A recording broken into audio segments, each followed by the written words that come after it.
তো আজই দেখাবো আমার বোনের বাড়ি কার্তিক পুজো দুপুরের মধ্যাহ্ন ভোজ। আর ওখানে রান্না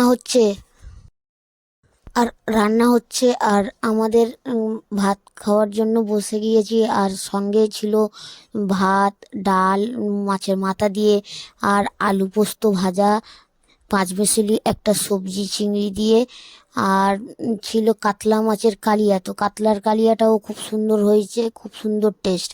আর তারপরে ছিল স্যালাড। স্যালাডের থেকে আমি একটু শশা খেলাম, কারণ স্যালাড থেকে আমার না শশাটা না খেলে আমার ভালো লাগে না। ভাত খেতে বসলে আমার শশাটা দিলে খুব ভালো লাগে। তো তারপরে আমাদের ছিল মাংস। তো মাংস এই এসে গেছে চিকেন কষা, লাল লাল ঝাল ঝাল চিকেন কষা। তারপরে চাটনি, পাঁপড়। তো আমি চাটনি খাই না, চাটনি নিইনি, পাঁপড় নিয়েছি। আর রসগোল্লা, সন্দেশ।